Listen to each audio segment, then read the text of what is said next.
नमो अरहंताणम नमो अरहंताणम नमो अरहंताणम।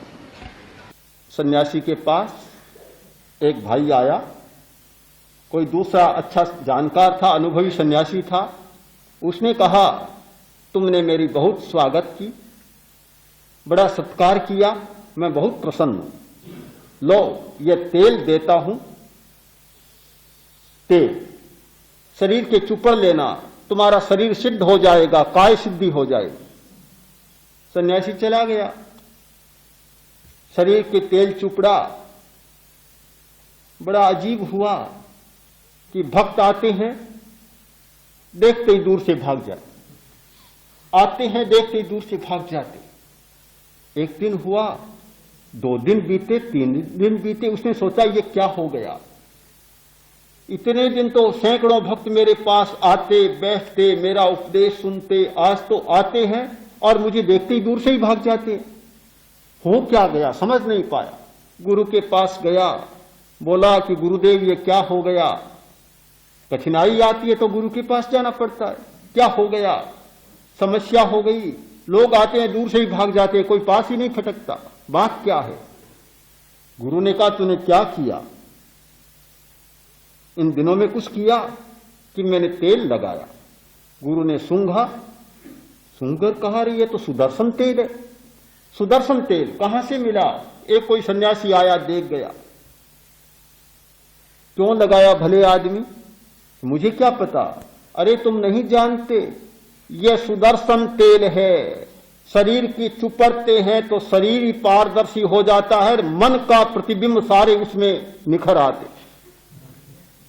तो तुम्हारा मन तो मैला था, गंदा था, अभी तू पहुंचा नहीं। इतने दिन तो ढका ढकाया काम चलता था। भक्त आते देखते, महाराज बहुत वैरागी हैं, बड़े साधक हैं, नमस्कार कर चले जाते।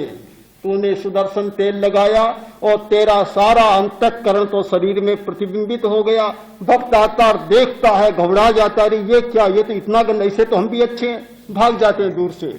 जल्दी स्नान करो, इसे साफ करो। अरे भैया, तुम्हारे लिए तो तिल्ली का तेल ही अच्छा है, सुदर्शन तेल की तुम बात छोड़ दो।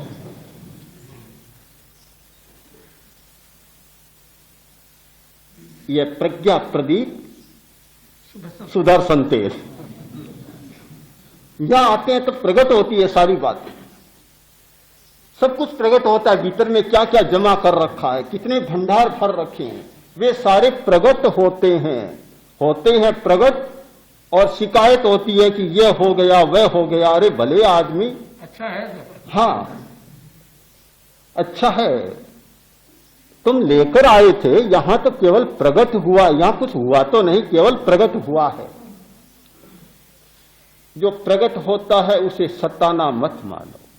यह सताया नहीं जा रहा है, यह साधा जा रहा है, शरीर सद रहा है।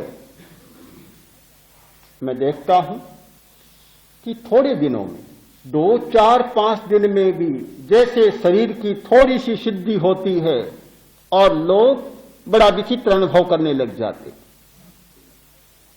4थे 5वें दिन तो अनुभव आने लग जाते हैं। किसी को चांद दिखने लग जाता है, किसी को सूरज दिखने लग जाता है और किसी को और कुछ दिखने लग जाता है। 2 दिन पहले जो कह रहा था कि कुछ समझ में नहीं आ रहा है, और आज वह कह रहा है कि ऐसा चांद दिखा कि मानो चांद यहां आकर उतर गया। अजीब स्थिति बन जाती है। आज एक भाई ने बताया कि मेरा चित्त बहुत चंचल, बहुत चंचल, अब मुझे लगता है कि 4 आना तो मैं सफल हो गया, चंचलता कम हो गई। और भी न जाने कितनी बातें होती हैं। यह काया को सताया नहीं जा रहा है, किंतु काया को साधा जा रहा है। अब साधने में कष्ट भी हो सकता है। क्या दवा लेते हैं कष्ट नहीं होता। कुछ दवाइयां तो ऐसी होती है कि लेने वाला ही जानता, भगवान ही बचाए। बहुत सताती है, बड़ी परेशानी होती है। इंजेक्शन लगाया, इंजेक्शन तो लग गया आधा मिनट में और दर्द 5 दिन भी नहीं मिटता। फिर शेक करो, दर्द होता है, बुखार हो जाती है, पक जाता है तो और मुसीबत हो जाती है। क्या इंजेक्शन सताता नहीं है? सताता है। तो क्या इंजेक्शन लेने वाला सताने के लिए लेता है? सताने के लिए तो नहीं लेता, बीमारी को मिटाने के लिए लेता है।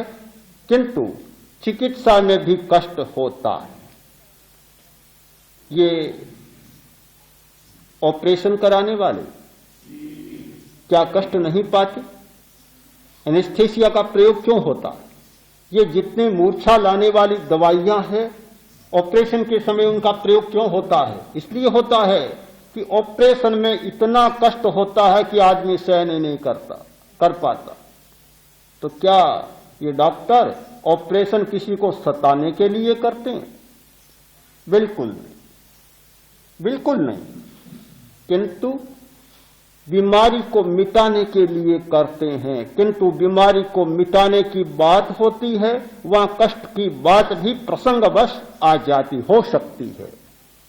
मैं भी स्वीकार करता हूं उस भाई की तर्क को कि शरीर को सताने की बात आ सकती है, किंतु सताने के लिए नहीं सताया जा रहा है, कष्ट को मिटाने के लिए, साधने के लिए किया जा रहा है। कष्ट भी हो सकता है और सताने जैसी भाषा भी बन सकती है। आसन का प्रयोग, प्राणायाम का प्रयोग, बंध के प्रयोग, ये सारे चलते हैं। इनसे भी ज्यादा महत्वपूर्ण है निस्संगता का प्रयोग। शरीर एक भानुमति का पिटारा। एक शरीर को समझने के लिए पूरा जीवन खप जाए तो भी आदमी नहीं समझ पाएगा। आपको चमड़ी दिखाई देती है, कोरा रंग और रूप दिखाई देता है, बस इतनी बात है। किंतु चमड़ी की रचना को देखें। अगर चमड़ी की रचना को कल्पना नहीं कर सकते, एक चमड़ी में इतना तंत्र बड़ा है और इतने या अवयव हैं कि उतनी आबादी समूचे हिंदुस्तान की नहीं। 1 वर्ग सेंटीमीटर चमड़ी में 2 लाख कोशिकाएं, और हमारी चमड़ी में 2 लाख तो पसीना निकालने वाली ग्रंथियां, श्वेत ग्रंथियां। और पूरा विवरण आप पढ़ें शरीर शास्त्र का तो आपको लगेगा कि ये चमड़ी क्या है, ये तो हिंदुस्तान के सारे कारखानों का दादा है, कोरी चमड़ी। और भीतर की बात छोड़ दे सारी। इतना बड़ा रहस्य हमारे शरीर का है। तो शरीर की बहुत लंबी चर्चा न करूं तो भी एक बात पर ध्यान देना होगा कि काया को साधने के लिए निस्संगता भी बहुत जरूरी है। आसक्ति के द्वारा शरीर बहुत गंदा बनता है। जब जब हमारे चित्त में मूर्छा के भाव जागते हैं, आसक्ति जागती है, शरीर का कण कण मल से भरता चला जाता है। बड़ी दयनीय स्थिति हमारी बन जाती है। पता नहीं चलता, हम समझ नहीं पाते। काया को शुद्ध करने के लिए, काया की सिद्धि के लिए अनासक्ति का प्रयोग भी बहुत जरूरी है। यह समूचा शरीर प्रेक्षा का प्रयोग, कायोत्सर्ग का प्रयोग, यह निस्संगता का प्रयोग है, चेतना के प्रति जागने का प्रयोग है। ध्यान का मतलब शून्यता नहीं है। ध्यान का अर्थ होता है चेतना के प्रति जागना और फिर उसका साक्षात्कार करना। हमारे ध्यान के 2 अंग हैं, एक जागरण और एक साक्षात्कार। पहले जागना होता है और फिर अभ्यास बढ़ते बढ़ते परिपक्वता आते आते साक्षात्कार की स्थिति में चले जाते हैं।